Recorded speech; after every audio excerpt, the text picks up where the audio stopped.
사실 우리나라를 보면 너무나 지금 현재 정세가 혼란스럽지요.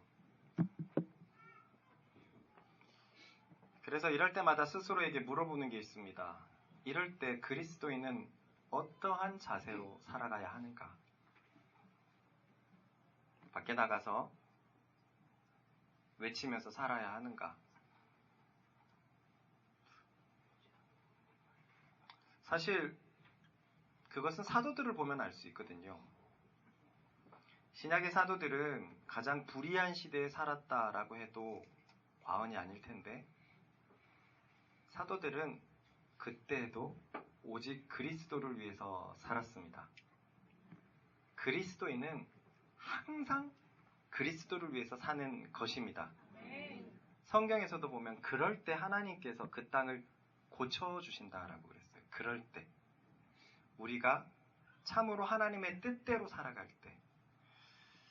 그러므로 오늘 말씀은 그리스도인으로 살아간다는 것은 무엇을 의미하는지에 대해서 살펴보도록 하겠습니다. 그럼 먼저요, 우리는 왜 그리스도를 위해서 살아가야 하는가에 대해서 알아보겠습니다. 이것이 명확해야지 우리가 속에서부터, 마음에서부터 우러나와서 그리스도를 위해서 살 수 있는 거잖아요. 왜 우리는 그리스도를 위해서 살아야 하는가? 결론부터 이야기하면 따라해 봅시다. 그것은 그리스도가 우리를 위해서 한 일 때문이다. 그 이름 바로 보라 뭐죠? 네, 우리를 위해서 십자가에서 대신 죽으셨기 때문에 그래요. 한마디로 그리스도께서 내 죄를 해결하셨기 때문에 우리는 그리스도를 위해서 살아가는 것입니다. 그분은 그 죄를 해결하기 위해서 자신의 목숨을 내어줬어요. 그렇기 때문에 우리는 그리스도를 위해서 살아가는 것이 마땅합니다. 사람도 그래요. 자신을 도와준 사람에게는 은혜를 갚으려고 합니다. 우리는 사실 우리 교회에서는 성덕인의 가정이 어려웠을 때도 교회가 도와줬고, 영현이 가정이 어려웠을 때도 교회가 도와줬어요. 원래도 이 친구들이 교회에 잘하는 친구들이었지만 이 가정들은 뭐라 그럴까? 그 후로 교회와 목자인 저에 대해서 많이 달라졌습니다. 원래도 잘했지만요. 이 친구들의 면면을 보면 쉬운 친구들이 아니거든요. 쉽게 마음을 주고 하는 그런 친구들이 아니에요. 그리고 또 이 친구들을 보면 교회가 가는 길에 막 한 마음에 대해서 전심으로 쫓아온다 라고 말하는데 좀 약간 생각할 바가 있는데, 그런데 교회가 이 친구들의 가정을 위해서 함께 한 마음으로 도와주니까 분명한 것은요, 이 친구들이 교회와 목자를 향해서 굉장히 고마운 마음을 갖고 있다는 게 많이 느껴지는 거예요. 진짜 많이 느껴집니다. 아, 이 친구들이 그렇게 교회에 대해서 감사하고 있구나. 사람의 도움도 이러할진데 예수님의 도움은 어떻습니까? 우리를 죄에서 구원하시기 위해서 자신의 목숨을 버리셨습니다. 죄라는 것은 무엇이죠? 계속 모든 이 예배 시간에 강조하지만 죄라는 것은 하나님의 뜻에서 벗어난 것을 말합니다. 사람은 하나님에 의해서 만들어졌는데 하나님에게서 벗어난다. 그러면요, 사람은 왜곡되고 오염되어 버려요. 성경은 분명히 말하거든요. 사람은 걸작품으로 만들어져 있어요. 저는 이 말을 너무너무 확신하는 것이 우리 아이들입니다.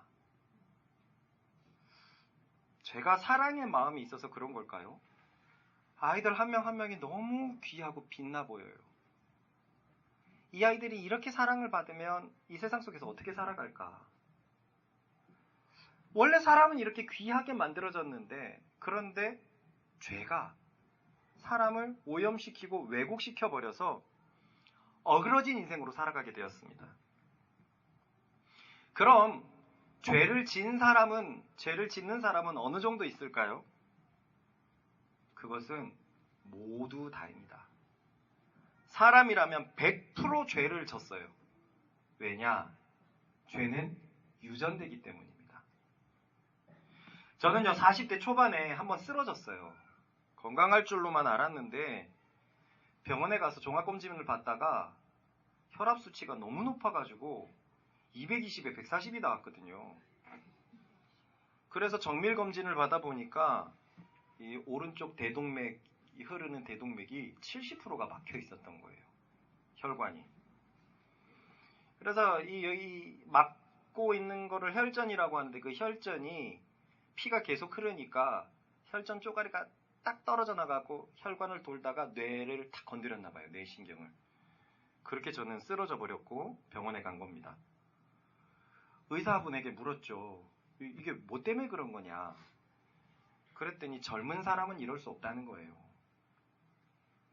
이것은 유전밖에는 달리 할 말이 없다는 겁니다. 유전밖에는. 40살이 젊으냐라고 얘기하면 절대로 사람은 그렇지 않다는 거예요. 일반적으로 아무리 막 살아도 이것은 60대, 70대 가서 이제 조금 혈관이 막히기 시작하는 거지 40대 초반 이럴 수 없다. 그래요. 저는 저의 어떠한 거 상관없이 유전 때문에 쓰러졌어요. 이 유전은 무서운 것이어서 지금 제 동생에게도 영향을 미치고 있습니다. 모야 병에 동생이 걸려서 뇌 쪽에 문제가 있어서 균형을 잘 잡지 못해요. 한쪽으로 이렇게 기울어진다고 그래요. 유전이라는 것이 참 무섭지 않습니까? 억울해도 어쩔 수 없어요. 나면서부터 달고 태어납니다. 이게 유전의 힘이고 피의 힘입니다. 그런데 정말 무서운 것은요, 병이 유전되는 게 아닙니다. 그 병의 근본 원인인 죄가 유전된다는 데 문제가 있습니다. 혹시나 예배를 드릴 때 불쌍한 눈으로 저를 바라보지 마세요. 저는 그리스도를 믿음으로 완전히 해방되어서 우리 교인들이 증인인데 제가 그렇게 쓰러졌을 때 교회가 난리가 났었거든요. 그리고 그거는 고쳐지지 않는다 그래요. 근데 해마다 이 피 동맥이 더 좋아져가지고 최근에는 40%까지 70%에서 해마다 10%씩 줄어들어가지고 처음에는 분명히 이게 안 된다 그랬는데 저는 그렇게 고침받고 그리스도의 죄의 자유를 만끽하고 있으니까 걱정하지 마십시오. 아무리 병이 유전된다고 해도 그리스도의 피의 힘이 훨씬 강합니다. 저는 그걸 믿고 있거든요. 정말 무서운 건 죄가 유전된다는 거예요. 아담이 선악과를 먹고 나서 지은 죄가 자식들에게 유전돼 버렸습니다. 그래서 사람이라면 모두 죄인으로 그냥 태어나 버립니다. 얼마나 이게 억울합니까? 사람은 그냥 태어나자마자 어그러지게 되어 있어요. 왜곡되어 있습니다. 그래서 인류 모두가 왜곡된 인생을 살아요. 그렇습니다. 인류의 문제는 한마디로 죄입니다. 죄 때문입니다. 하나님의 뜻에 벗어난 것. 이것 때문에 인간은 아름답게, 원래 사람답게 살아가지 못하는 거예요. 죄가 창조자와 우리 사이를 막았습니다. 죄의 힘이 강한 것이 아니라 창조자 앞에는 온전한 것밖에 설 수가 없는데 우리가 오염되어서 창조자 앞에, 하나님 앞에 설 수가 없는 거예요. 그분은 빛입니다. 그런데 우리는 죄가 유전되어서 어두워졌어요. 하나님 앞에 가면 사라지는 것입니다. 하나님의 정의로우심이 죄를 돌격하는 거예요. 하나님으로 인해서 만들어졌는데 하나님과 교제를 하지 못하니까 사람이 어그러지는 거예요. 아이들한테 첫 번째 설교를 그걸 했거든요. 하나님이 우리를 만드셨다. 아이들한테 가르쳐준 적이 한 번도 없는데요. 사람은 누가 만들었을까요? 그럼 저는 엄마 아빠를 기대를 했는데 쪼아는 누가 만들었을까? 물어봤더니 지금 나래가 임신을 했잖아요. 쪼아 엄마 배에 동생이 있잖아. 동생은 누가 만들었을까? 그랬더니 쪼아로는 예수님! 그러는 거예요. 예수님! 그랬더니 또 의로운도 예수님! 그러고 그 다음부터 하나님이 우리를 만들었다 그래도 계속 예수님. 그래, 예수님도 하나님 아들이니까 그래. 가르쳐준 적이 없는데 아이들이 그렇게 말을 해요. 그래서 제가 설교하려고 한 것은, 가르쳐 주려고 한 건, 하나님이 우리를 만드시고 우리는 하나님과 소통할 수 있게 되었다. 이게 얼마나 큰 축복인지 모른다. 그런데 다음에 알려줄 것은 죄가 하나님과 우리 사이를 막아버렸다. 사실 그렇잖아요. 이 폰이 고장나면 삼성 AS 센터 가야 됩니다. 그런데 우리가 고장나면 하나님에게 가야 돼요. 근데 하나님에 갈 수가 없어요. AS가 안 되는 거예요. 계속 고장난 채로 살아가게 되는 것입니다. 그래서 인생살이가 너무 괴로워지는 거예요. 참 희한하죠.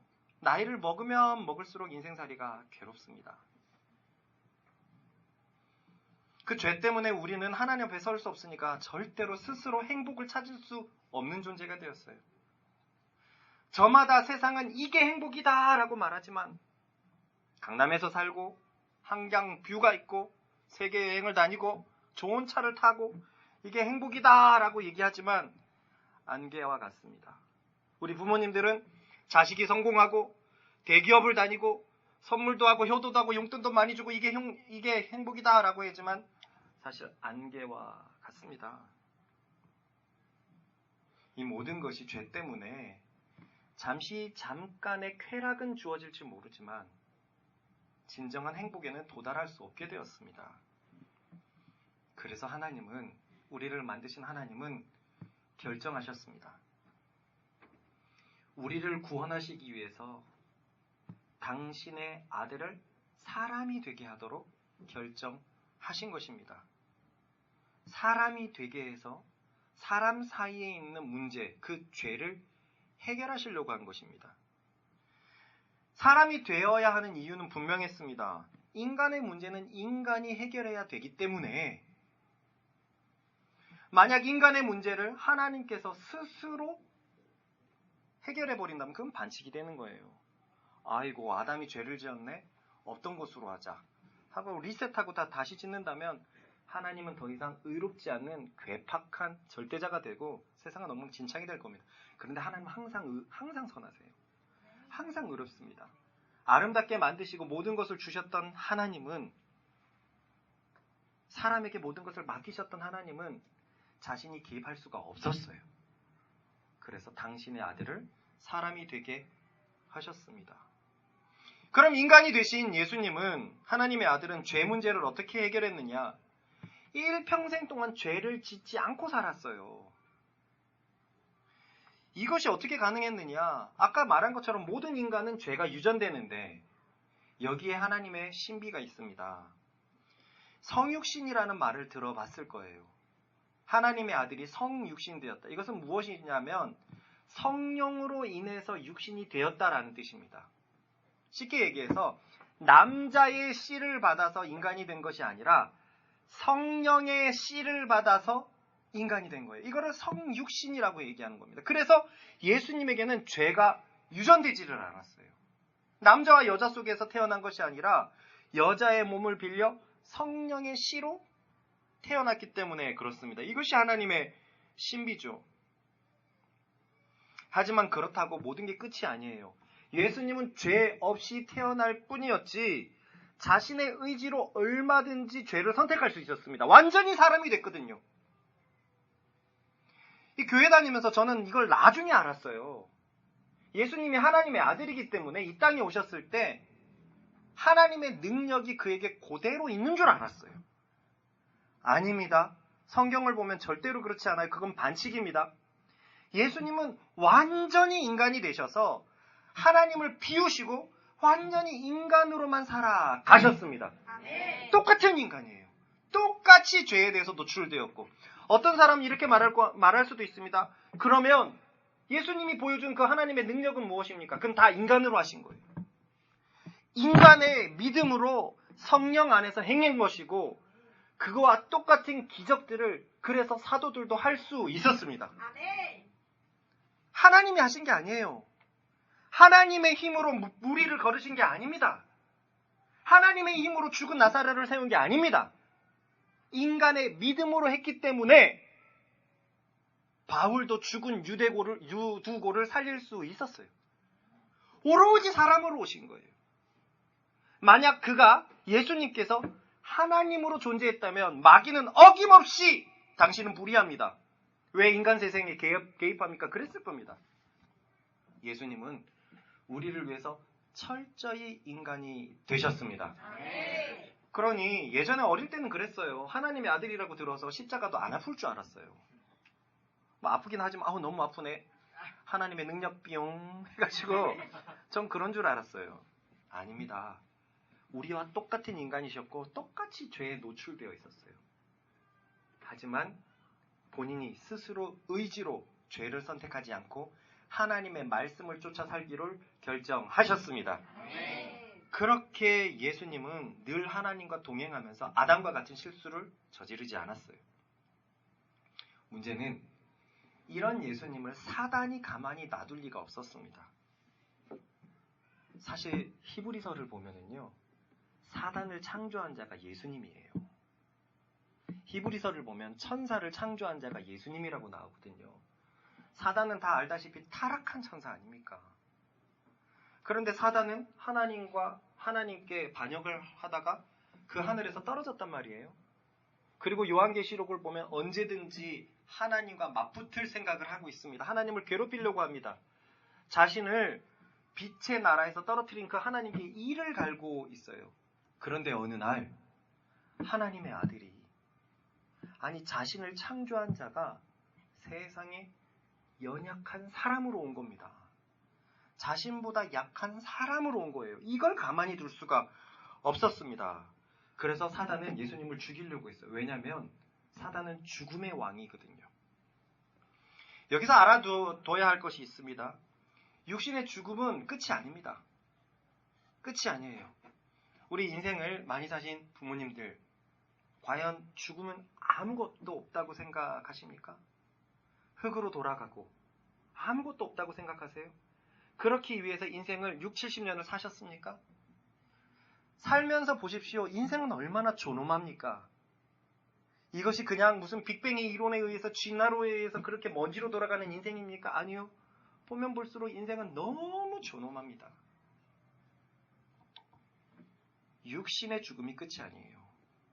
육신의 죽음 이후에는 새 세상이 있습니다. 내세가 있다는 것, 올 세상이 있다는 걸 알고 있어요. 사람이 알고 있습니다. 왜냐하면 원래 사람은요, 영원한 존재로 만들어졌거든요. 100년쯤에 죽는 존재로 만들어지지 않았습니다. 죄의 값이 사망이에요. 죄를 지음으로 죽음이 들어왔습니다. 아담이 죄를 짓지 않았다면 죽지 않았을 거예요.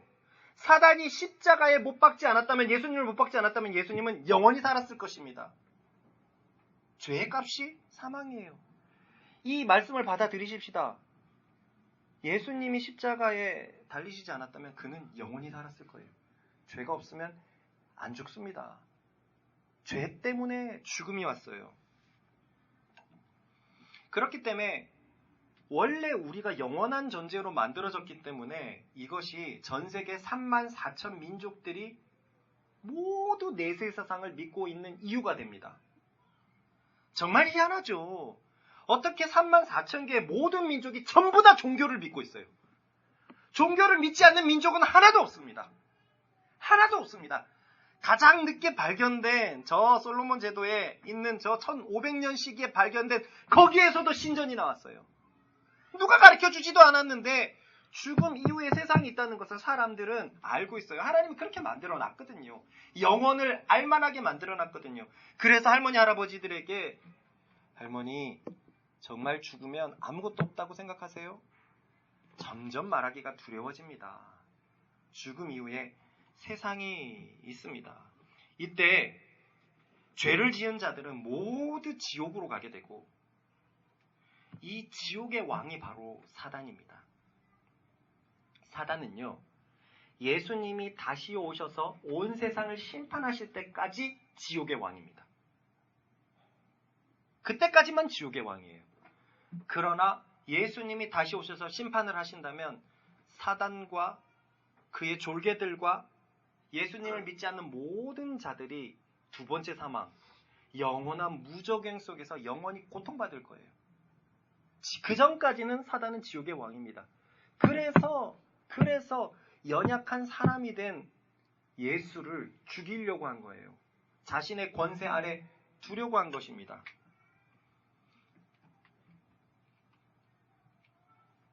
그래서 사단은 악한 자들의 마음을 부추겨서 예수님을 십자가에서 죽여버렸습니다.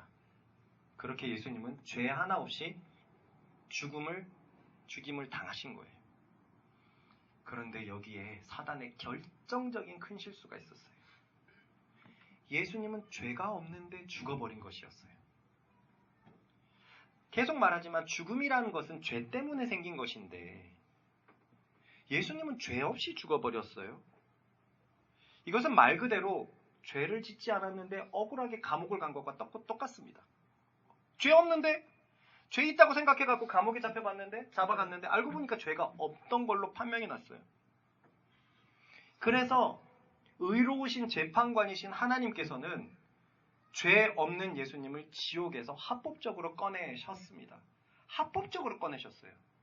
지옥이란 곳은 죄 짓는 사람들이 영원히 가는 곳인데 예수님은 죄 없이 죽었기 때문에 거기 있을 필요가 없어서 하나님은 당신의 능력으로, 성령의 능력으로 합법적으로 예수님을 꺼내셨습니다. 이것으로 모든 것이 다 해결되었을까요? 아니요. 세상에서도 억울한 감옥살이를 하면 보상을 합니다. 미국 같은 경우에는 10년, 20년 억울한 감옥살이를 하면 천문학적으로 보상을 받아요. 100 몇십억씩. 마찬가지로 예수님도 죄 없이 죽었기 때문에 보상을 해야 돼요. 지옥에 갈 필요 없는데 감옥에 들어갔던 거예요. 보상을 해야 됩니다. 그때 예수님이 원하신 보상이 무엇이었냐? 따라봅시다. 사람들의 생명.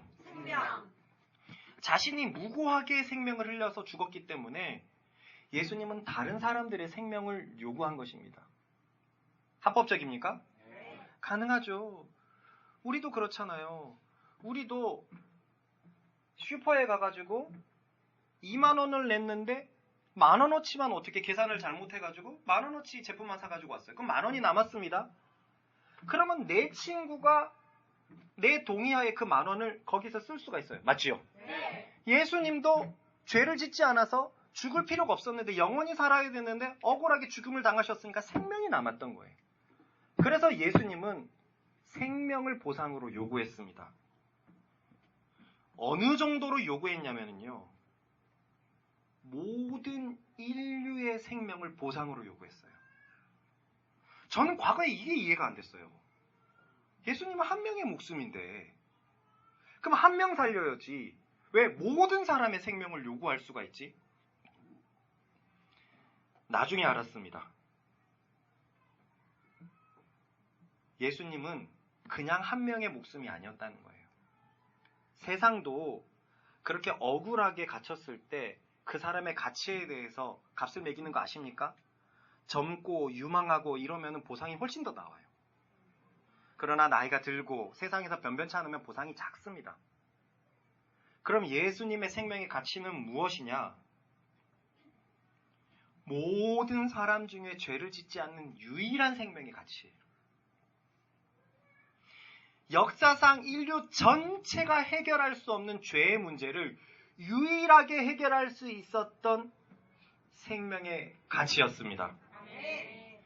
그러므로 예수님의 생명의 가치는 역사상 모든 인류의 생명보다 귀하다고 할 수 있습니다. 저번 주에 저는 이런 말을 했어요. 저번 달에 이 중에서 우리가 영원히 갇혀있는 미로에 빠져 있는데 그 미로를 탈출할 길을 아는 사람이 단 한 명만 있다고 해보십시오.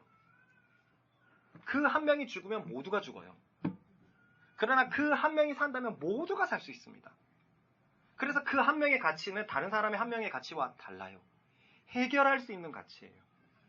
모두가 죽더라도 그 사람만 살면 그 사람 때문에 그 후에 오는 모든 생명은 살게 되는 겁니다.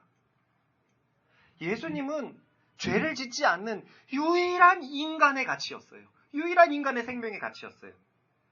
그렇기 때문에 죄 짓는 모든 사람의 생명을 보상으로 달라고 해도 예수님의 생명이 아까운 것이었습니다. 유일한 답을 알고 있었기 때문에 그렇습니다. 그러니 우리의 생각으로는 불합리한 보상인데 사단은 그 예수님의 보상에 대해서 뭐라고 할 수가 없었어요. 논쟁할 수가 없었습니다. 굉장히 합리적이거든요. 가치가 다른 죽음이었거든요. 그렇습니다. 예수님은 당신의 죽음으로 모든 인류의 생명을 요구했습니다. 그런데 그렇다고 인류 모두가 죄에서 구원받는 것은 아니었습니다. 왜냐하면 예수님은 모두를 위해서 죽었지만, 다시 말해서 모두에게 생명의 초대장을 보냈지만 그 초대장에 응하지 않으면 예수님의 생명은 소용없어지기 때문에 그렇습니다. 제가 내일 어떻게 지진이 일어나는 걸 알았다고 쳐보십시다. 그래서 모두에게 지진이 일어나지 않는 이곳으로 모여라 라고 모두에게 얘기했어요. 저는 모두를 살릴 수 있는 기회가 있었습니까? 네. 모두를 살릴 수 있었습니다. 그래서 모두에게 초대장을 보냈어요. 그런데 현진이가 믿지 않았어요. 에이, 말이 되냐? 이 평안한 세계에 무슨 지진이야? 본인이 거절하면은요, 이건 어쩔 수 없는 일입니다. 여기에 문제가 있어요. 예수님은 죄 문제를 해결한 유일한 분이신데, 해결하시면서 모든 사람의 생명을 보상으로 요구했고 그것이 합당했는데, 문제는 모든 사람이 그 부르심에 응하지 않은 것입니다. 성경은 이 부르심에 응한 자를 택한 자라고 말하고 있습니다. 이 택하다라는 말은요, 하나님이 구원받도록 선택한 것이 아니라 하나님의 초대장을 응한 자를 말합니다. 장로교는 이 부분에 대해서 잘못 해석했어요. 하나님께서는 구원하시기로 결정된 사람들이 있다라고 말했어요. 하나님께서는 지옥 가도록 만들어진 사람이 있다라고 말했어요. 성경은 택한 자에 대한 얘기가 나오거든요. 그러나 잘 들으세요. 택한 자라는 것은 하나님이 일방적으로 택했다는 말이 아니라 모두에게 향한 그 부르심을 응한 사람을 성경은 택한 자라고 말하고 있습니다. 이 부분을 볼까요? 읽어보겠습니다. 읽어보십시다. 시작. 천국은 마치 자기 아들을 위하여 혼인잔치를 베푼 어떤 임금과 같으니 그 종들을 보내어 그 청한 사람들을 혼인잔치에 오라 하였더니 청한 사람들이 우리를 싫어하거늘 청함을 받은 자들한테 택함을 이룬다는 저거니라. 천국 얘기를 하고 있습니다. 이 본문을 다 보면은요, 잔치를 열고 모두 오라고 그랬어요. 모두 오라고. 그런데 보다시피 오기를 싫어했습니다. 초대장은 발송되었는데, 너희를 구원할 수 있다라고 초대장을 주었는데 오기를 싫어했어요. 그런데 그 초대장에 응한 사람에게 뭐라고 얘기합니까? 택함을 입은 자라고 얘기하고 있어요. 이것이 성경이 말하는 선택받은 자입니다. 하나님은 모두를 택했거든요. 하나님은 누구를 지옥 가도록 만들지 않았습니다. 너무 불의하시잖아요. 그럼 지옥 가는 사람이 하나님 보고 뭐라고 얘기할 수 있어요? 나는 애초부터 지옥 가기로 결정됐는데. 아니에요. 하나님은 모두를 선택하셨습니다. 하지만 본인이 부르심에 응하지 않았어요. 응하지 않았어요. 그래서 모두를 선택했지만 부르심에 응한 자들이 결국 택한 자로 남게 된 것입니다. 그러므로 우리가 이렇도록 자기의 목숨까지 버리시면서 우리를 구원하신 예수님을 위해서 사는 것은 지극히 당연한 일인 줄 믿습니다. 이것을 아는 사람들이 예수님을 위해서 살지 않는다는 것은 너무 배은망덕하죠. 생명을 내어주셨는데, 영원한 하나님과의 분리를 선택하셨는데, 그런데 예수 믿고 땡 하고 나를 위해서 사는 것, 그것은 예수 믿는 자의 삶의 올바른 태도가 아닙니다. 그는 우리의 창조자시였고 또 구원자가 되셨습니다. 원래도 생명이셨는데 우리를 죽음에서 다시 살리신 분이 되셨습니다. 그러므로 그리스도인으로 살아간다는 것은요, 말 그대로 그리스도를 위해서 살아가는 거예요. 그리스도인으로 이 세상을 어떻게 살아가야 될까? 그리스도를 위해서 살아가고요. 또 말 그대로 그리스도인, 그리스도에게 속해서 살아가고요. 그리스도의 사람이기 때문에 그 증거로 그리스도를 점점 닮는 증거가 삶에서 드러날 것입니다. 네. 그렇습니다. 그리스도의 사람으로 산다는 것은 따라해봅시다. 그리스도를 위해서 그리스도께 속해서 그리스도를 닮으려 사는 것이다. 이렇게 사는 사람이 그리스도인입니다. 그리스도인이라는 말이 그리스도께 속해 있다라는 말이에요. 그럼 좀 더 세분화시켜서 그리스도를 위해서 그리스도에게 속해서 그리스도를 닮으려 산다는 것은 좀 더 구체적으로 무엇을 말씀하십니까? 라고 물어보신다면 일주일에 한 번 내지는 한 달에 한 번 교회에서 예배를 드리는 것이 그리스도를 위해서 사는 것일까요? 만약 자식 내외가 한 달에 한 번씩 부모님을 찾아와서 식사를 한다고 해보십시다. 이것은 참 잘한 일이고 칭찬받을 만한 일이죠. 그런데 그 목적이 부모님의 유산이에요. 근데 그 목적이 자신의 사회적 체면 때문이에요. 그러면 이런 마음이라면 한 달에 한 번 찾아와서 부모님과 식사를 하는 것은 부모님을 위해서 하는 행동이 아니에요. 자신을 위해서 하는 행동일 뿐입니다. 마찬가지입니다. 한 달에 한 번씩 아니 일주일에 한 번씩 예배를 드린다고 해서 그리스도를 위해서 사는 것 절대로 아닙니다. 그리스도를 위해서 사는 것은 그가 우리를 위해서 하신 일을 마음에서부터 믿고 받아들여서 그의 뜻 안에서 사는 것이에요. 그를 위해서 살고 그에게 속한 자로 살고 그래서 그 증거로 그리스도를 닮으면서 사는 것. 이것이 그리스도인으로 사는 것이에요. 쉽게 설명하기 위해서 이거 반대되는 삶을 한번 생각해 보겠습니다. 성경은 그리스도를 위해서 사는 삶의 반대가 세상을 위해서 사는 삶이라고 말하고 있습니다. 보실까요? 시작. 또 아는 것은 우리는 하나님께 속하고 온 세상은 악한 자 안에 처한 것이며 믿는 자는 하나님께 속해 있습니다. 그러나 불신자들은 악한 자, 마귀에게 속해 있어요. 그러면 이 마귀에게 속한 사람들의 특징이 뭘까? 불신자들의 특징이 무엇일까? 그것은 예수님께서 말씀하셨습니다. 한마디로 무엇을 먹을까? 무엇을 마실까? 무엇을 입을까?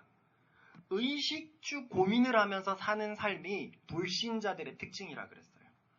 성경 보겠습니다. 시작. 너희는 무엇을 먹을까 무엇을 마실까 하여 구하지 말며 근심하지도 말라. 이 모든 것은 세상 백성들이 구하는 것이라. 너희 아버지께서는 이런 것이 너희에게 있어야 할 것을 아시느니라. 예수님은 분명히 말씀하셨습니다. 이러한 의식주를 고민하고 걱정하면서 살아가는 것은 세상 백성들이 고민하면서 살아가는 거래요. 하나님의 자녀들이 아니란 말입니다. 세상을 보세요. 온통 이것을 위해서 살아갑니다. 정말 너나 할 것 없이 결국 이 문제예요. 먹을 것, 자신을 치장할 것, 집 문제, 재물 문제. 결국 의식주를 위해서 세상은 이것 때문에 고민하고 살아갑니다. 희한하죠. 연봉이 3천 돼도 돈이 없다 그러고 5천 돼도 돈이 없다 그러고 1억이 돼도 돈이 없다 그러고 연봉이 3억이 돼도 돈이 없다 그래요. 모두가 돈이 목표이기 때문에 그 돈을 향해서 가져가는데 가져도 부족합니다. 의식주를 위해서 살아가는 거예요. 이들은. 그런데 이 구절을 가만히 보세요. 너희 아버지께서는 이런 것이 너희에게 있어야 하는 줄을 아시느니라. 하나님도 이거 알고 있다는 거예요. 의식주 문제가 사람에게 있어서 본질적으로 필요한 육신을 가진 우리에게 필요한 것을 알겠다는 거예요. 근데 너희 아버지 즉 저 고민하는 자, 의식주를 고민하면서 사는 것은 아버지가 없는 사람들이 살아가는 것이고 아버지가 있는 사람들은 저것이 주된 목적이 결코 아니라는 거예요. 어떤 사람은 이렇게 말할지도 모릅니다. 아니 그래도 이 세상을 살아가는데 이 세상에 가장 기본적인 요소를 구하는 것이 뭐가 잘못되었나요? 제가 부목사로 교회로 있으면서 어른분들의 기도 제목이 80%가 이겁니다. 아니 넘을지도 모르겠어요. 저는 진심으로 하나님을 위해서 기도하는 기도 제목을 거의 받아본 적이 없어요. 정말로 그렇습니다. 다 기도 제목이 이거예요. 그러므로 예수님을 믿는다고 하면서 그리스도인이라고 하면서 이런 문제를 안고 살아가는 것은 잘못될 믿음일 가망이 너무나 큽니다. 자, 그럼 다시 한번 생각해 봅시다. 예수님은 그러한 고민을 하고 살아가는 삶을 아버지가 없는 삶이라고 했어요. 지금 우리의 자녀들을 한번 생각해 봅시다. 지금 저 자녀들이 의식주 고민하면서 살아갑니까? 안 해요. 전혀 하지 않습니다. 왜 하지 않을까요? 엄마 아빠가 있어서 고민 안 하는 거예요. 저 아이들의 가장 큰 고민이 뭔지 아십니까? 엄마 아빠 없는 거예요. 엄마 아빠가 없으면 난리가 나요. 저렇게 잘 놀다가도 엄마 아빠 없으면 웁니다. 엄마만 있으면 돼요.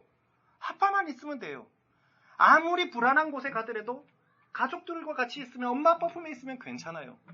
이들에게 의식주 문제는 중요하지 않아요. 중요한 것은 내가 지금 엄마 아빠와 함께 있느냐 이거예요. 이게 부모님 손에서 자란 자식들의 특징입니다. 근데 죄송하지만 고아들은 이럴 수가 없어요. 어렸을 때부터 먹고 마시고 살아가는 문제를 혼자 고민해야 돼요. 혼자 고민해야 됩니다. 고아원은 고등학생 지나면 나가야 되잖아요. 그들은 대학교 갈 생각을 꿈에도 하지 못합니다. 고등학교 때부터 나가서 100만 원인가 200만 원 받고 정착금을 받고 일을 하면서 자기가 먹을 것을 끊임없이 고민하면서 살아가요. 그런데 예수님이 뭐라고 얘기합니까? 먹을 것, 마실 것, 입을 것은 마태복음에 있는 말씀이거든요. 이 의식주 문제는 아버지가 없는 사람들이 하는 고민이래요. 아버지께서 이거 있어야 할 줄 아신대요. 저도 의로움과 정도에게 먹을 것, 마실 것, 입을 것 챙겨줘야 될 책임이 있습니다. 그건 저의 책임이에요. 제가 마실 것 줍니다. 제가 먹을 것 주고 입을 것 주고 제가 잘 곳을 해요. 그건 내 문제입니다. 아이의 문제는 내가 아버지와 함께 있느냐, 부모님과 함께 있느냐, 이것만 고민하면 되는 거예요. 그렇습니다. 자녀에게 필요한 것은 의식주 문제가 아닙니다. 부모입니다. 부모의 존재 유무입니다. 부모만 있으면 자녀들은 모든 것에서 안심하기 때문입니다. 그런데 많은 그리스도인들은 하나님을 아버지라고 불러요. 아버지라고 부르면서 먹고 사는 문제에 대해서 왜 그렇게 고민하는 거죠? 왜 세상 사람들과 별 차이가 없죠? 세상 사람처럼 돈 잘 벌기 위해서 하나님께 기도하고 있어요. 이거 뭐 잘못된 것 아닙니까? 그거는 세상 사람들의 특징인데 하나님을 이용해서 세상에서 잘 살고 싶어요. 저도 예전에 그랬거든요. 저도 아주 큰 목회를 하고 싶었어요. 그래서 하나님께 영광 돌리려고 그랬어요. 근데 그건 하나님께 영광 돌리는 일이 아니었습니다. 세상 속에서 내가 유명해지고 싶은 일이었어요. 그건 하나님의 영광과 아무 상관이 없습니다. 하나님은 무한대이시기 때문에 내가 그 영광을 깎아먹지도 못하고 그 영광을 더하지도 못합니다. 그분은 그분 스스로가 무한대의 영광을 가지고 계십니다. 근데 저는 그랬죠. 하나님의 영광을 위해서 저를 사용하여 주십시오. 하나님의 영광을 위해서 내 남편을 승진시켜 주시고 내 가게가 번성하게 하시고 내 자식이 공부 잘하게 하시고 전부 다 세상적인 목적인데 의식주 문제인데 기도는 하나님께 얘기하고 있으니 예수님은 하지 말라 그랬는데 그 기도를 하고 있으니 이 기도가 어떻게 응답이 되겠습니까? 그렇습니다. 의식주 문제가 불신자들의 특징이라면 바로 이어지는 말씀 속에서 그럼 아버지가 있는 사람들의 특징은 무엇이냐? 읽어보겠습니다. 시작. 다만 너희는 그의 나라를 구하라. 그리하면 이런 것들을 너희에게 더하시리라. 아주 중요한 문제입니다. 내 속에 진정으로 바라는 것이 의식주냐 아니면 아버지의 나라냐에 따라서 불신자냐 아니냐가 드러납니다. 불신자가 아니냐가 드러나요. 예수님이 말씀하셨어요. 아버지가 있는 자들은 아버지의 나라를 구합니다. 의식주 구하지 않습니다. 그건 아버지께서 책임져 주실 일이에요. 아버지께서 책임져 주십니다. 믿음이 있다고 하면서 하나님을 아버지라고 부르면서 아버지를 두려워해가지고 아버지를 못 믿어가지고 내가 먹을 거 찾으러 다니고 의로운이가 내년 됐는데 편의점 알바 보고 다니고 야 너 뭐해? 저 아빠가 언제 밥 줄 줄 몰라서 그걸 보면 얼마나 씁쓸하고 슬플까요? 얼마나 슬플까요? 얼마나 부모가 못 믿어서 이럴까? 그러지 않겠습니까? 그런데 우리는 하나님을 아버지라고 부르면서 의식주 고민에 그렇게 달고 닳도록 기도하고 있습니다. 근데 그건 아버지가 없는 자들이 하는 짓이거든요. 그런 행동이거든요. 여기에서 나라는요, 통치를 의미합니다. 통치. 예전에는 나라라는 개념이 없었대요. 통치입니다. 다만 너희는 그의 나라를 구하라라는 말은 그의 통치를 구해라. 그의 다스림을 구해라. 그의 인도하심을 구하라예요. 그러므로 참 그리스도인이 해야 될 기도는 우리 자식 이번에 수능 보는데 좋은 점수 나오게 하시고, 그거는 아버지가 없는 자들의 기도예요. 우리 자식의 삶을 항상 하나님께서 통치하여 주십시오. 우리 가정의 삶을 항상 하나님께서 통치하여 주십시오. 하나님의 통치를 벗어나거든 주님 강력하게 말씀해 주시고, 하나님의 통치 안에 있거든 아버지 마음껏 안아 주십시오. 이것이 진짜 그리스도인의 참된 기도입니다. 진짜 그리스도인은 이것을 바랄 거예요. 제발 하나님께서 나를 다스려 주는 것. 제발 하나님께서 나를 인도해 주시는 것. 왜냐하면요, 우리는 예수님을 믿어서 구원을 받았지만 아직 심판날이 오지 않았기 때문에 세상은 여전히 악하단 말이에요. 죄 많은 세상 속에서 믿음을 지키면서 살아가야 되기 때문에 하나님께서 통치해 주시지 않으면 까딱하다가 우리는 이탈할 수 있습니다. 구원에서 이탈할 수 있습니다. 여러분, 신약을 보면은요, 바울과 함께 사역했던 초대교회 지도자가 이 세상을 사랑해서 구원에서 이탈되는 것도 나와 있어요. 하나님의 지도자, 그 바울의 옆에 있는 동역자라고 할지라도 이 세상의 눈이 얼마든지 돌아갈 수 있다면 우리는 얼마나 이 기도를 해야 됩니까? 여러분, 주기도문이 무엇입니까? 같이 해볼까요? 시작! 하늘에 계신 우리 아버지여, 아버지의 이름이 거룩하게 여김을 받으시고 나라가 임하시오며. 아버지의 나라가 임하시오며. 그것은 아버지의 통치가 임하게 해달라는 기도예요. 그런데 그 뒤에 오늘도 우리에게 일용할 양식을 달라 그러죠. 이건 매일의 기도입니다. 예수님이 가르쳐 주셨어요. 예수님의 제자들, 하나님의 제자들, 하나님을 아버지로 모신 자들은 매일 오늘도 하나님의 통치를 받게 하여 주십시오. 일을 해보십시오. 세상이 유혹하는 것들 많습니다. 회사에서는 부조리한 일이 있을 것이고요. 또한 사람과의 관계 속에서는 나도 모르게 저 사람을 적대하거나 미워하거나 그 무리 속에 속해 있을 수도 있어요. 안전하고자. 최근에도 보면은 MBC 아나운서가 집단 따돌림에 괴롭힘을 당해가지고 자살하는 사건이 났잖아요. 참 그리스도인들은 그럴 수가 없다는 거예요. 오늘도 나를 통치하여 주십시오. 내가 그곳에 있다면 그 사람이 보일 겁니다. 하나님이 나를 인도하시는 삶이니까요. 그것을 보고도 외면하는 삶이 아니에요. 매일매일의 삶에서 나를 통치해달라는 그 기도를 예수님이 제자들에게 가르쳐 주셨습니다. 우리는요, 예수님을 믿어서 구원을 받았다고 친다고 해도 우리의 육신은 예수님이 다시 오는 날까지 사단에게 내어준 바 되어 있어요. 우리의 육신은 매우 연약합니다. 그래서 하나님을 바라보지 않으면 우리는 얼마든지 구원에서 이탈할 수가 있어요. 그래서 우리는 아버지의 통치를 구해야 합니다. 이것이 참 그리스도인의 통치입니다. 전우장으로 이렇게 축복해 주십시다. 이번 주도 당신의 삶에 하나님의 통치가 함께하기를 바랍니다.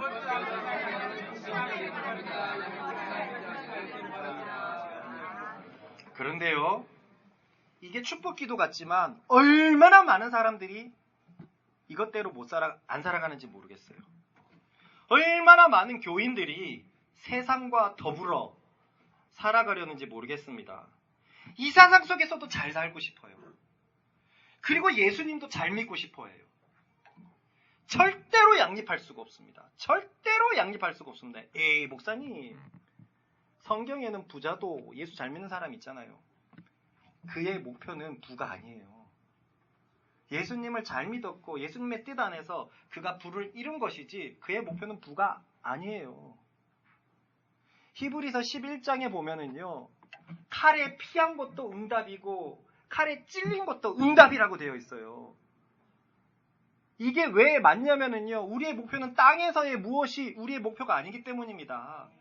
그리스도인들은 목표가 하늘이기 때문에 그렇습니다.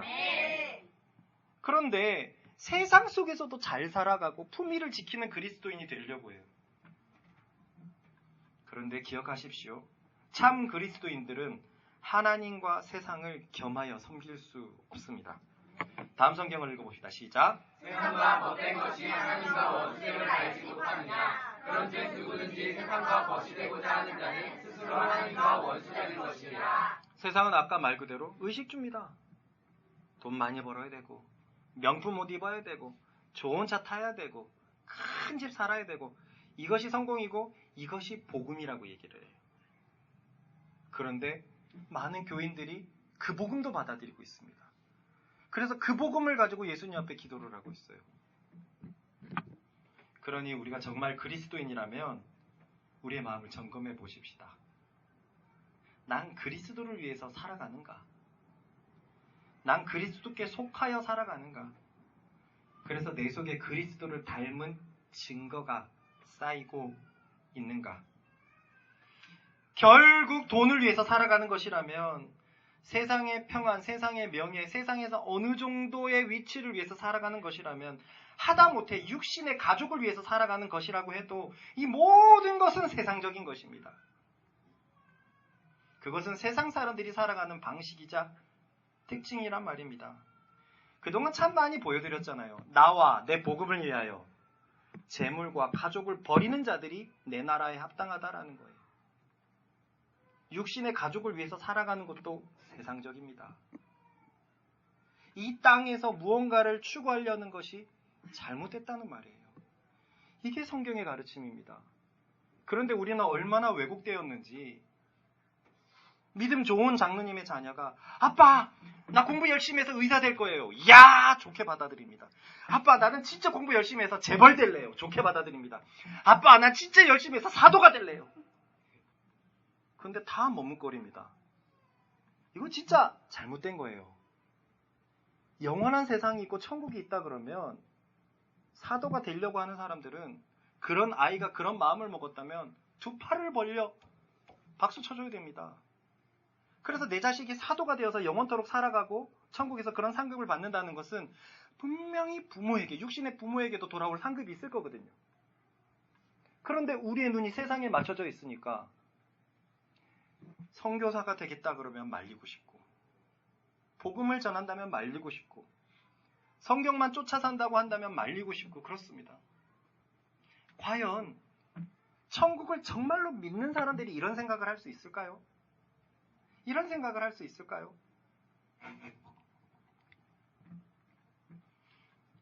참 그리스도인은 그렇지 않습니다. 성경을 보십시오. 신약을 보십시오. 전부 다 그리스도인들은 그리스도만을 위해서 살아간 사람들입니다. 다시 한번 그리스도인이라는 말에 생각을 해보십시오. 그리스도의 사람이라는 말이에요. 그리스도를 위해서 살아가지 않는데 어떻게 그리스도인이 되고 어떻게 천국에 갈 수 있습니까?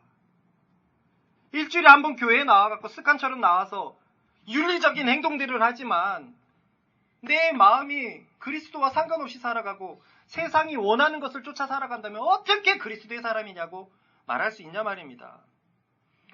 저는 최근에 느낀 바가 있습니다. 진짜 무서운 소리가 이거예요. 근데요 목사님 성경은 그렇게 말하지만요 세상을 살아가는 것이 그렇게 녹록지 않잖아요.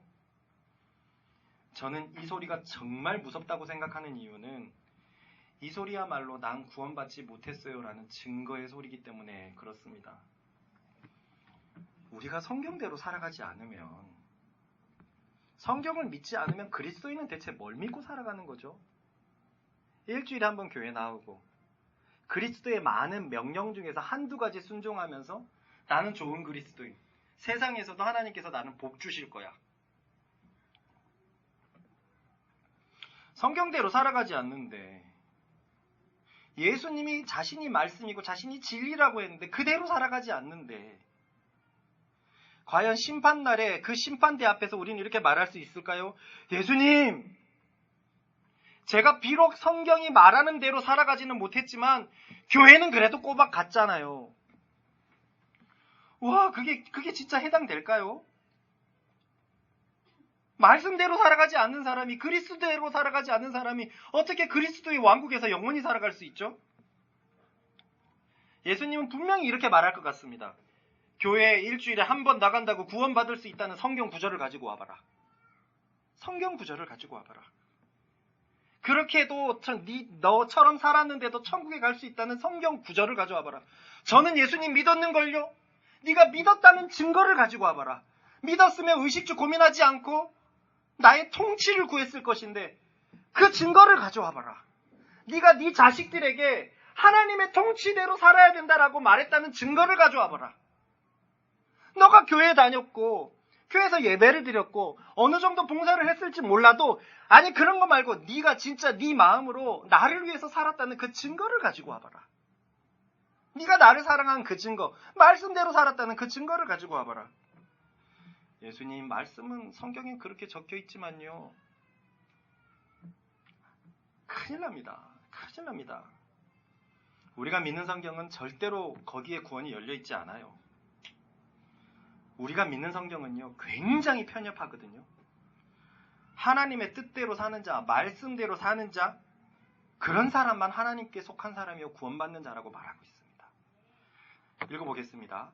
시작. 예수께서 대답하여 이르시되 사람이 떡으로만 살 것이 아니요 하나님의 입으로부터 나오는 모든 말씀으로 살 것이라 하였느니라. 자, 모르는 사람이 어디 있습니까? 사람이 떡으로만 살 것 아니요 하나님 말씀으로. 다 알잖아요.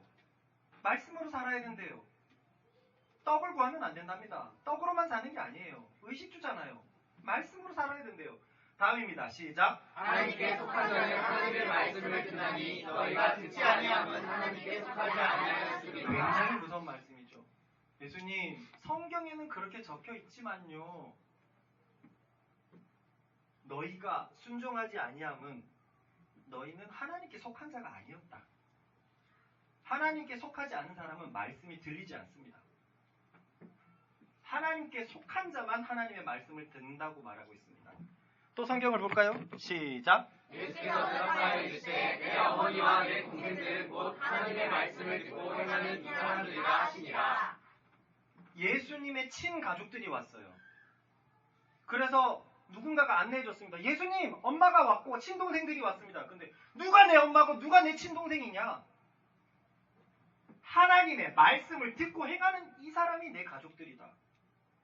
이게 성경이 너무 버젓이 적혀 있는데요.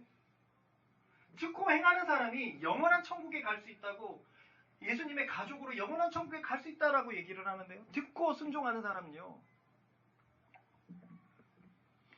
그렇습니다. 우리는 반드시 성경대로 살아야 돼요. 그리스도인들이 성경대로 살지 않으면 우리의 존재의 이유가 아무것도 없습니다. 사람이 만들어낸 가치관 위에서 살아가겠습니까? 아니요. 하나님의 말씀 위에서 사는 자들이 그리스도인인 것입니다. 그래서 성경은 이렇게 말하고 있어요. 이 성경은 구원의 말씀이라고 말하고 있어요. 구원의 말씀이라고. 한번 보겠습니다. 시작. 형제들아, 아브라함의 손과 너희 중 하나님을 경외하는 사람들아, 이 구원의 말씀을 우리에게 보내셨거늘. 그래요. 하나님의 말씀이 구원을 준답니다. 다음요. 시작. 그 안에서 너희도 진리의 말씀 곧 너희의 구원의 복음을 듣고 그 안에서 또한 믿어 약속의 성령으로 인치심을 받았으니. 진리의 말씀 곧 구원의 복음이라잖아요. 이 말씀대로 사는 것이 우리에게 구원이 온다니까요. 다음 대로입니다. 시작. 그러므로 모든 더러운 것과 넘치는 악을 내버리고 너희 영혼을 능히 구원할 바 마음에 심어진 말씀을 운영으로 받으라. 우리를 충분히 구원할 수 있는 이 말씀을 받으라고 얘기하잖아요. 그런데 그 말씀대로 살지 않았는데 어떻게 구원받죠? 어떻게 구원받죠? 그렇기 때문에 종합하자면 그리스도인으로 살아가는 것은 세상이 말하는 대로 살아가는 것이 결코 아닙니다. 결코 아닙니다. 성경이 말한 대로 살아가는 것이 그리스도인들의 삶입니다. 아멘. 그래서 참 그리스도인들의 특징은요, 하나님의 말씀을 알기로 힘씁니다. 하나님 말씀 알기 힘써요. 초대교회가 영년경에 생겼잖아요. 지금이 2025년이지 않습니까? 이 영년경부터 생긴 2000년의 교회 역사 동안 항상 부흥은요, 하나님의 말씀을 알려고 하는 자들이 일어났을 때 부흥이 일어났어요. 항상 교회가 타락했을 때는요, 성경대로 살지 않고 성경대로 해석하지 않았어요. 2000년의 역사가 계속 보여줍니다. 진짜 하나님의 사람은요, 내가 하나님의 말씀대로 살고 있는가 해서 하나님의 말씀을 알려고 하는 자들이에요. 알려고 하는 자들입니다. 이 말씀에는 없지만 요한복음에 보면은요, 요한일서에서 보면 신앙인을 세 중분으로 나누고 있어요. 자녀들, 아이들, 청년들, 그리고 아비들로 나누고 있어요. 자녀들, 어린 신앙의 초보는요, 예수님이 나를 구원하셨다는 것을 믿는 자들이에요. 그런데 청년들은 어떠냐면요, 세상을 이기는 자의 믿음을 갖고 있습니다. 세상과 거슬러 사는 거예요. 세상이 말한 대로 안 살아갑니다. 에이, 조과장, 이러면 승진에 타격 있어? 주말에 나와가지고 같이 골프 치고 접대도 가고. 아니요, 저는 그리스도인으로 그럴 걸 선택하지 않겠습니다. 선택하지 않겠습니다. 세상이 매력적이지 않아요. 신앙이 잘한 사람, 세상을 이기는 사람들을 청년이라고 하고 있어요. 그런데 아비들을 뭐라고 얘기하는지 아십니까? 더 성장한 아비들에 대해서는 따라해볼까요? 태초부터 계시는 이를 알았음이요. 태초부터 계시는 이는 예수님을 말하거든요. 요한 1서 1장 1절은 태초부터라고 시작이 돼요. 태초부터 계시는 이에 대해서 너희가 본 바요, 들은 바요. 알아. 네, 뭔 얘기를 하려고 했냐면, 여기서 본 바요에서 본, 우리 황본의 이름을 여기서도 따오기도 했거든요. 여기서 따오기도 했거든요. 할까 말까. 예수님을 아는 자들이 청년의 신앙을 넘는 아비의 신앙이에요. 그리스도를 위해서 살아가는 사람들은 성경대로 살아가는 사람이고, 성경을 알고 진짜 예수님을 아는 사람들이에요. 마치 내가 장사를 하더라도 예수님은 어떻게 장사하셨을까 알고 있는 거예요. 내가 사람들을 대할 때도 예수님은 어떻게 사람들을 대할까? 사도들이 이렇게 살아갔잖아요. 그렇게 사는 사람들이 참 그리스도인입니다. 아멘. 말씀을 정리하겠습니다. 마지막으로 꼭 알려드리고 싶은 것이 있어요. 저는 목사님의 자녀로 자라나서 일평생 교회를 떠난 적이 없었지만 사실 매우 오랫동안 하나님의 말씀을 의심했습니다. 저는 그래서 천국이 있는 것이 세뇌돼서 그런 건가? 라고까지 생각했어요. 우리가 만든 찬송이 그것도 있어요. 천국은 진짜 있는 거야? 세뇌돼서 내가 그걸 믿는 거야? 이런 찬송도 있어요. 이 고민은 어느 정도 오래까지 했냐면 신학교 다닐 때도 고민했고요. 사역을 할 때도 고민했고, 목사 안수를 받고서도 고민했습니다. 늘 반신반의했어요. 내가 믿고 있는 것이 가짜면 어떡하지? 이 말씀이 아주 공교하게 짜여진 사람의 각본이면 어떡하지? 제가 이 얘기를 했더니 우리 제자들 묵상에도 이게 종종 올라오더라고요. 나도 그랬다. 그래서 어렸을 때는요, 하나님 보여달라고 기도 많이 했어요. 보면 믿을 수 있을 것 같아서. 응답될 턱이 없었습니다. 하나님은 육체가 아니기 때문에 볼 수가 없다고 성경에 적혀 있는데 그걸 보여달라고 기도하고 있으니 되겠습니까? 안 된다고 말씀이 되어 있는데 그걸 기도하고 있으니. 그래서 하나님이 내 속에 계신다. 예수님은 임마누엘의 하나님이다. 볼지어다 내가 세상 끝날까지 너희와 항상 함께 있으리라. 이 말씀이 잘 안 믿어졌어요. 왜냐하면 제 속에 악한 것이 있는 것 같거든요. 아무리 봐도 내 속에 하나님은 없고 죄를 좋아하는 내가 있는 것 같은 거예요. 그러다가 이 모든 것이 깨지는 말씀을 제가 경험했습니다. 그것은 하나님의 말씀이 진짜이고 천국이 정말로 있다는 것에 대한 보증으로 성령이 우리에게 오셨다는 거예요.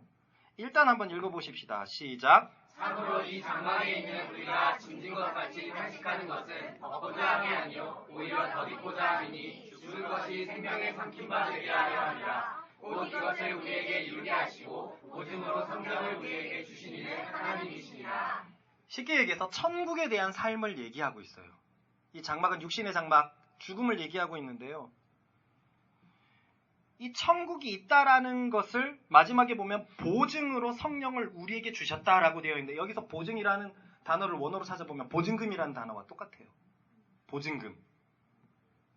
한마디로 천국이 있다는 것에 대한 보증금으로 성령님이 우리 속에 오셨다는 겁니다. 그러면 중요한 것은 천국의 보증금으로 성령님이 오셨는데 그 성령님은 어떻게 경험하느냐는 거예요. 그 성령님은. 근데 성경에는 이렇게 돼 있어요. 성령님이 우리 속에 오시면 다음과 같은 증거가 반드시 나타납니다. 읽어보겠습니다. 시작. 또 새 영을 너희 속에 두고 새 마음을 너희에게 주되 너희 육신에서 굳은 마음을 제거하고 부드러운 마음을 줄 것이며 또 내 영을 너희 속에 두어 너희로 내 율례를 행하게 하리니 너희가 내 규례를 지켜하리라. 에스겔 말씀입니다. 구약 말씀이에요. 구약에서 이미 신약을 예언하기를 새 영, 성령님이 오시면 새 마음이 생긴대요. 이 새 마음은 뭐냐? 율례, 하나님의 뜻을 행하게 한다는 거예요. 우리는 하나님의 말씀을 교회 다니면서 많이 듣지만 순종하는 게 쉽지 않아요. 무엇을 바꿀까 마실까 입을까 이거 놓기가 쉽지 않아요. 그래서 정죄받습니다. 나는 성공하고 싶은 걸, 나는 돈 많이 있고 싶은 걸, 나도 이 땅에서도 잘 살면 좋잖아 하면서 하나님의 말씀과 내 마음이 자꾸 부딪혀요. 하나님의 말씀은 그거 고민하지 말라고 하는데 자꾸 나는 그걸 고민하고 기도하게 돼요. 그런데 성령님이 오시면 마음이 바뀐다는 겁니다. 바뀌어서 하나님의 말씀을 지킬 수 있는 마음으로 우리가 바뀐다는 겁니다. 저는 이것을 어떻게 경험했냐면 아까 그랬죠? 성경에는 그렇게 적혀 있지만 세상이 녹록치 않아요. 이것은 의지가 부족하죠. 마음이 안 바뀌었어요. 저는 이걸 어느 순간 반드시 분명히 경험했는데 재물에 대해서 그렇습니다. 저는 어렸을 때부터 가난하게 커가지고 돈에 대한 애착, 집착이 굉장히 강했어요. 손해보는 것을 참으로 싫어했고 늘 돈을 모으려고 했어요. 근데 지금은 다릅니다. 진심으로 나누려고 하고 도우려고 하고 있습니다. 여기에 있는 사람들이 어렵다고 해서 돕고 하는 것이 정말 아무렇지도 않고 전혀 아깝지 않습니다. 내 가족이라고 느끼기 때문에 당연히 내가 해야 할 일이라고 생각해요. 그런데요, 놀라운 게 뭔지 아세요? 이게 너무 낯선 거예요. 나는 늘 아까웠거든요. 내 거를 쓰는 것을 힘들어했단 말이에요. 돈이 나한테 너무 소중했기 때문에. 저는 아버지가 작은 교회 목회를 하셨기 때문에 제 용돈은 없었습니다. 한참 예민한 사춘기 때 브랜드 옷이 없었어요. 그래서 우리 집이 어려운 걸 알고 방학 때 사촌들에게 돌면 이 고모들이, 삼촌들이 용돈을 많이 줬어요. 그게 나한테는 너무 중요한 돈인 거예요. 그래 공부 잘하고 싶어가지고 그 돈 가지고 내가 당시에 10만 원 하는 학원을 수강하고, 아니 어느 10대가 자기 돈을 모아가지고 이렇게 학원 가겠습니까? 너무 노래가 듣고 싶어가지고 어느 날은 대리점에 가가지고 24만 원 하는 카세트 테이프를 사오고 오디오를 사오고 비디오를 사오고, 그게 돈이 너무너무 소중했어요. 그런데 이제는 그 돈이 여기 있는 사람들을 위해서 쓰이는 것에 대해서 진짜 아깝지가 않아요. 놀라는 겁니다. 야, 이런 내가 낯설다. 내가 바뀌었구나. 이게 아닌데, 난 진짜 이런 사람이 아닌데 내가 바뀌었구나. 성령님이 오시면 마음을 바꿔주시는데 내가 새 마음이 됐구나. 목사님, 세상에서도 보면 교육에 의해서 마음이 바뀌는 사람들이 있습니다. 아니요, 저는 하나님의 전체 말씀에 대해서 바뀌어버렸습니다. 저는 그 어떤 하나님의 말씀도 놓치고 싶지 않기로 바뀌어버렸어요. 비록 연약하고 부족해서 온전히 성취 못하는 말씀들은 있을지언정 그 어떤 말씀도 놓치고 싶지 않다로 바뀌어버렸어요. 예전에 그러지 않았습니다. 진짜 부담되는 말씀이 있었거든요. 혹시 나한테 이런 말씀을 하실까? 막 피하고 싶은 말씀이 있었어요. 그런데 지금은 그렇지 않습니다.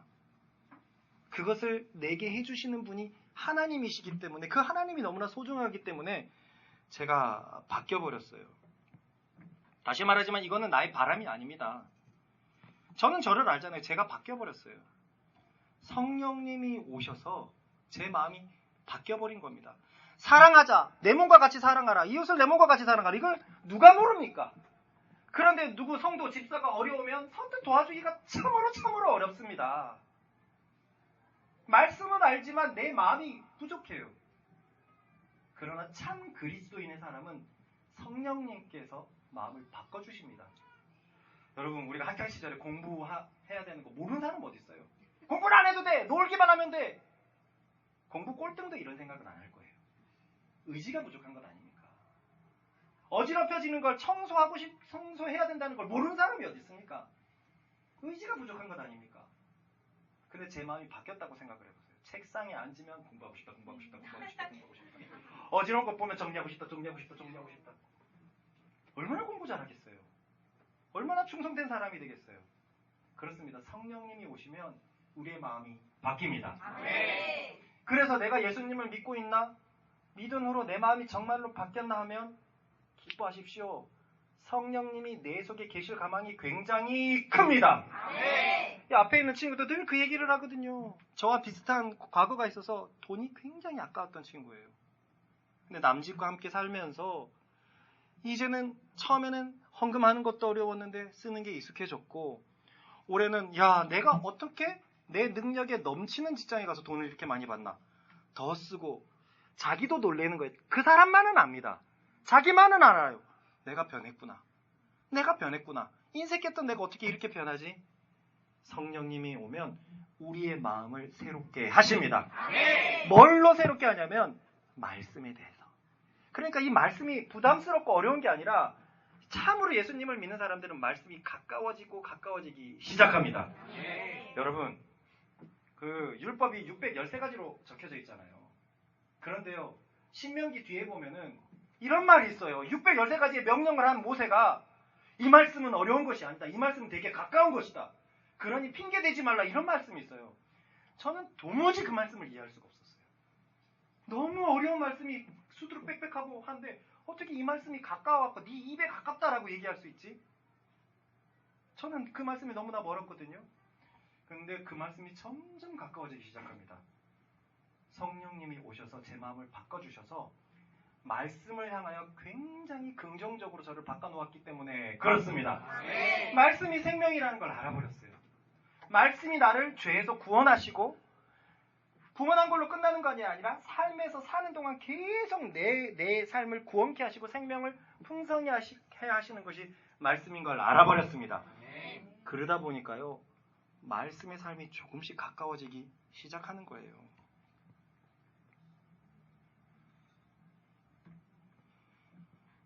이렇게 마음이 바뀐 사람들에게는요, 늘 이 시간에 얘기를 하지만 삶의 변화가 반드시 쫓아옵니다. 그게 바로 삶에 따라해봅시다. 의와 평강과 희락 펼쳐진다. 이것이 펼쳐져요. 저도 오늘 말씀을 준비하면서 또 마지막 이 정리를 해보면서 성령님이 오시면 의와 평강과 희락이 펼쳐지거든요. 과거에 나는 평안한 사람이 아니었어요. 불안에 가까운 사람이었습니다. 쫓기는 사람이었어요. 지금은 그렇지 않아요. 평강합니다. 매년 기쁨이 갱신되고 매년 하나님의 말씀에 올바라지고 있습니다. 그것이 천국이 있다는 증거요. 그 정도로 성령님이 우리에게 오신 증거입니다. 죄송하지만 나래를 통해서 미래 얘기를 들었어요. 우울해하고 힘들어하고 그래서 인생에 대해서 답답해하고. 근데 그게 미래만의 얘기입니까? 우리 시대의 모든 청년들이 겪는 문제예요. 모든 인간들이 죄 때문에 겪는 문제입니다. 좋은 남자 만나고 결혼하면 행복할까요? 근데 그렇지 않다는 것이 인류가 가르쳐주는 말씀 아닙니까? 하나님을 만나지 않고서는 평안과 기쁨이 올 수가 없습니다. 아멘. 예수님은 세상이 줄 수 없는 평안을 주신다고 했어요. 그러므로 내가 그리스도를 믿고 있다면 나는 성경대로 살려고 하는가?